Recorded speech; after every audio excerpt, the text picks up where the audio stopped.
Bonjour à tous, c'est Vincent, aujourd'hui on se retrouve pour une nouvelle vidéo et aujourd'hui je vais vous présenter non pas un tweak mais le tweak légendaire dont toute la communauté Cydia rêve. Il s'agit d'un tweak très connu, il se nomme Spring2Mize. Il sort dans sa version 4, mais sachez qu'il existe déjà pour iOS 4 et supérieur. Pour faire simple, ce tweak il sert à peu près tout, du nombre d'icônes par ligne sur la page ou dans le dock à la couleur du centre de notification. Croyez-moi qu'il est complet et on va voir en détail tout ce qu'il propose. Déjà rien qu'à voir la présentation, ça annonce déjà la couleur. On sent déjà que c'est un tweak de qualité. Alors c'est parti, on va commencer par la première section qui s'occupe des animations. Ici vous aurez la possibilité de choisir la vitesse des animations d'iOS. Vous pourrez choisir de l'accélérer ou de la ralentir. Vous pouvez choisir une animation lorsque vous verrouillez votre téléphone. Moi j'ai mis une sorte d'explosion, je trouve ça très joli. Et là aussi vous pouvez choisir la vitesse. Vous pouvez aussi avoir une animation pour quand vous passez les pages de votre Springboard à la manière de barrel ou cylinder. Vous avez aussi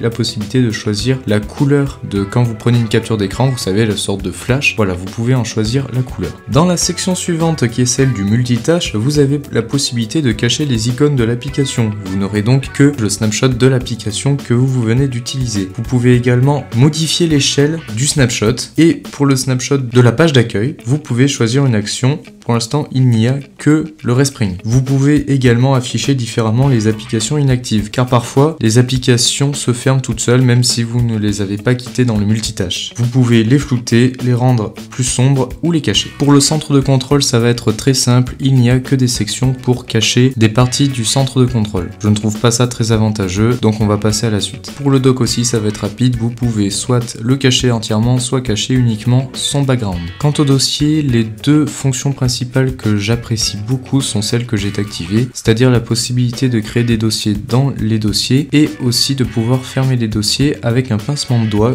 ce qui est très pratique, notamment sur iPad. Nous allons maintenant voir la section concernant les icônes et nous allons commencer par les icônes du dock. Je vous conseille fortement la configuration que vous voyez à votre écran, celle que j'utilise moi, c'est-à-dire changer la taille des icônes, les passer à 95%, de mettre 5 icônes par ligne et de mettre un padding de environ 0,5. Ensuite, un peu plus bas, vous allez pouvoir activer le cover flow, c'est-à-dire un effet arrondi sur les icônes qui rend vraiment très bien. Moi, je mets Cydia en plein milieu histoire que ça fasse très joli et pour moi, l'effet est total. Dites-moi dans les commentaires ce que vous en pensez et ce que vous auriez mis à ma place. Pour ce qui est des icônes de la page d'accueil, moi je n'ai rien modifié car je trouve qu'elle est assez bien comme ça, mais si vous avez un écran plus grand que le mien, je vous conseille de mettre 5 icônes par ligne, je pense que ça rendra très bien. Pour l'écran verrouillé, là non plus je n'ai pas modifié grand chose, mais vous pouvez par contre cacher les éléments comme l'appareil photo, le centre de notification et la musique en cours. Vous pouvez également modifier le texte là où il y a écrit appuyez pour déverrouiller. Vous pouvez changer la couleur de l'horloge, mais bon ça à la limite on peut s'en passer. Vous pouvez afficher les secondes dans l'heure. Vous pouvez modifier le texte de la date pour mettre votre texte personnalisé. Pour le centre de notification, le plus important c'est bien évidemment de changer la couleur,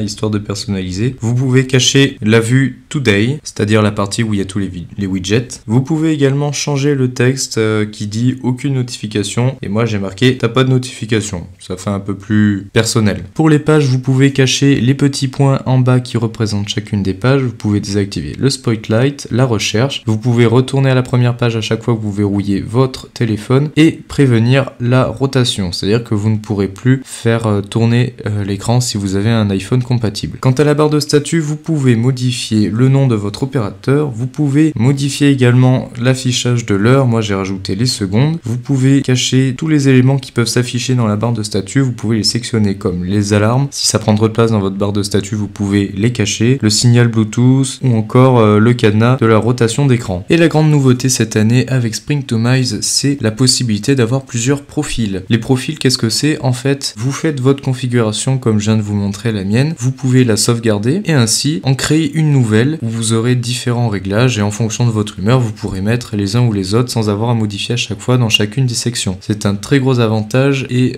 ça vous permet de ne pas perdre trop de temps lorsque vous voulez modifier des choses. Voilà, cette présentation de Spring2Mize est maintenant terminée. Si elle vous a plu, n'hésitez pas à liker et à vous abonner et le must du must, partagez la vidéo au plus grand nombre. Je vous souhaite une agréable journée et on se revoit pour la prochaine. Ciao tout le monde!